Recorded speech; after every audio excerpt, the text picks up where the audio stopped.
Hi, I'm Tori Stone. I graduated from Alabama this past August. I'm now a postdoc at the John B. Pierce Laboratory and Yale School of Medicine. Today, I have the pleasure of introducing Sarah Burnash for her TIDE Talk about living with perspective. And I told Sarah that I thought her topic was great. What I should have said is it's great because it's coming from her.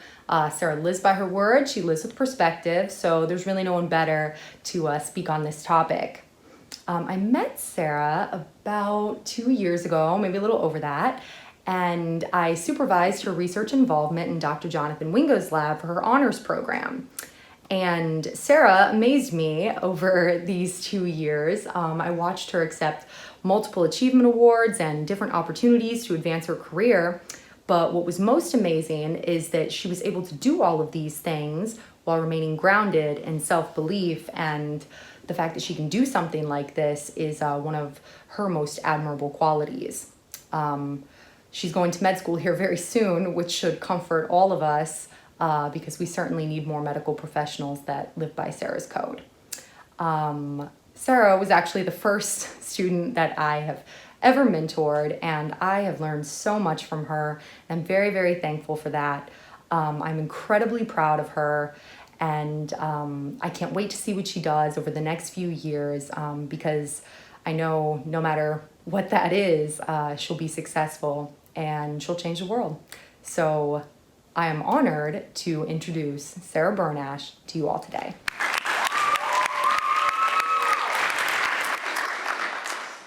Live in the moment, live with perspective. Two phrases you've probably heard numerous times throughout your entire life. Two phrases that are much easier to say than to perform in real life. Even so, I want to take it one step further.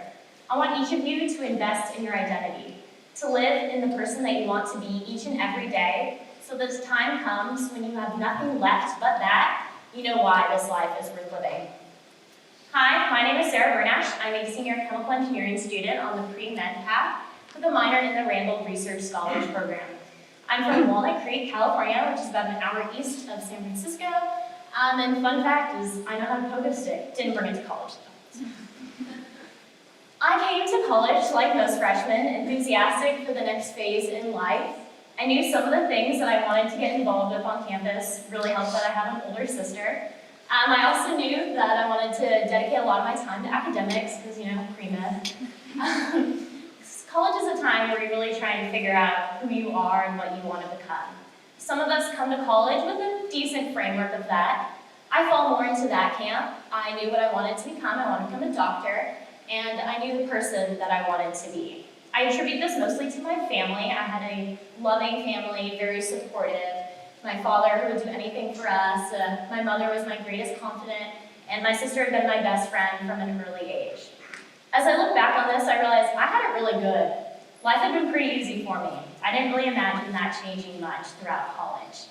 And for those of us who don't really know what we want to do when we come to college, what better time than here?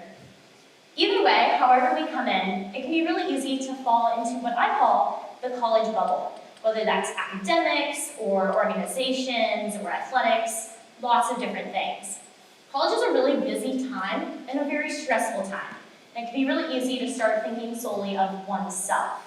And once we do this, we can get very stressed because a lot of the people around us are facing a lot of similar problems, for the most part. We all have some borderline stresses, academics, figuring out post-graduation, all of that sort of stuff. Then we go out into the real world on our breaks and we realize that one, not everyone is in their 20s.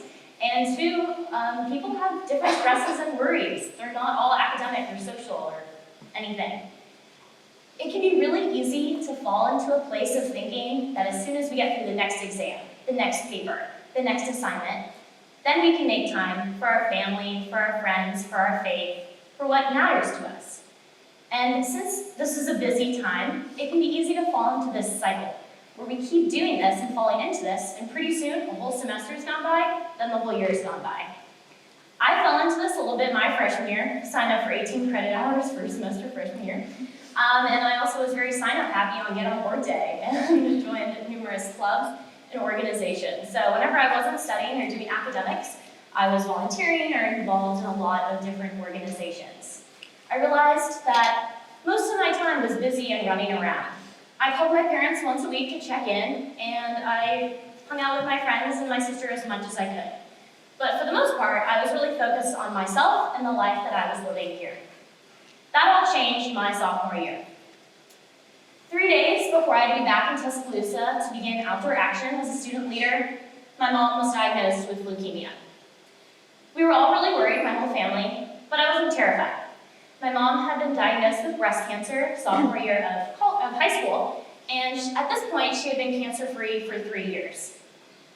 So the doctors were really optimistic. They put her on a chemotherapy plan, and they believed that she'd get into remission. So my sister and I, who was also still here, headed back to Tuscaloosa to delve back into our academics and clubs. I was a bit more worried, for sure, but I buried myself back into all the things that I used to do. But I started to see there was a bit of a disconnect between myself and my peers that I had used to get along with so well. I had this stress on me that most college kids don't necessarily have. For me, the college bubble was beginning to break. Treatment continued for my mom. She received a bone marrow transplant at Stanford University Hospital on Thanksgiving.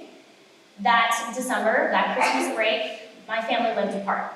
My mom and dad lived at Stanford Hospital, and my sister and I lived at home, which is about a 2-hour drive away. We'd make the trek up most days, as often as we could, to maintain some semblance of a family. But it was not a great break at all. However, my mom was doing well. However, we came back second semester, less than a week into the semester, we got a phone call from our parents saying that my mom had relapsed and the bone marrow transplant had not worked. We were all really devastated. This is not great news. But again, the doctors were still optimistic. They put her on a different chemotherapy plan, and she began treatment. My sister and I stayed here, and we continued on with our lives. If you woke up tomorrow and got a phone call that the most important person in your life had passed away, or the most important person in your life had been diagnosed with an aggressive cancer, or your sibling had died in a tragic car accident, what would you think about how you're living your life today? Would the emphasis that you put on your midterm grade or getting into a specific organization really be that important? Where does your identity and perspective lie? I received that phone call. On February 25th, 2018, as I was leaving my organic chemistry exam recitation on a Sunday afternoon, my dad called me and said I needed to return home to see my mom while she could still talk. Less than 24 hours later, I was back home in California with my sister, and we're all in the hospital. 5 days later, my mom passed away from leukemia. Yeah, it was really rough. I was left with a hole in my heart that will never be healed. My life was irrevocably changed and shattered in a lot of different ways. And they're right what they say, when it rains, it pours. My family and I lost an additional 3 people in the span of 2 months. Then, a few months later, my mom's father, my grandfather, passed away. And just this past summer, a friend of mine from high school passed away from leukemia, who had also received a bone marrow transplant at Stanford Hospital. I had entered this period of my life of great loss. Great, terrible loss. And this loss had me searching for some meaning, some purpose throughout all of it. One of my friends told me this quote. He said, "We create the people that we are at times that we have to take a break from creating and rely on what we've made." I had most certainly taken a break from creating, whether I wanted to or not. And that is why creating that identity, creating the person that you want to be, is so incredibly vital. Is the emphasis, do you put your identity and put your worth on that specific exam? Is that where you get your identity and your worth from? Zoom out, see the big picture. Did I personally do pretty poorly on a lot of exams second semester my sophomore year? Yeah. Would I fail them all again if it meant that I had one more day, one more hour, one more hug from my mom? Absolutely. So all of this has led me to trying to figure out some purpose and some meaning from all of it. And I realized that despite all of this tragedy, there is still good and there are still things that I can invest my identity in. My identity relies in a lot of helping children who have been affected by illness.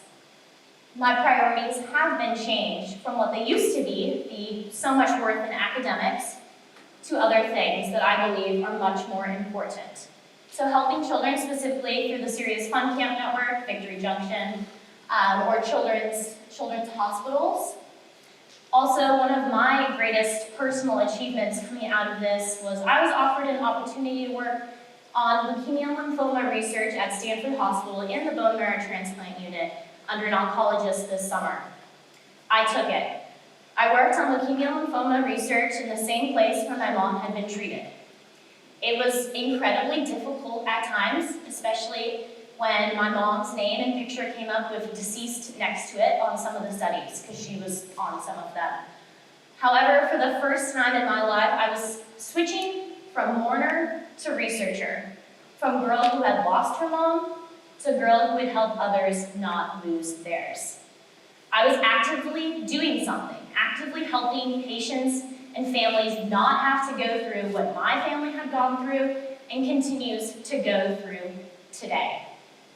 Now, does this mean that I'm all better, that I'm happy and joyful all the time? No, my roommates can attest to that.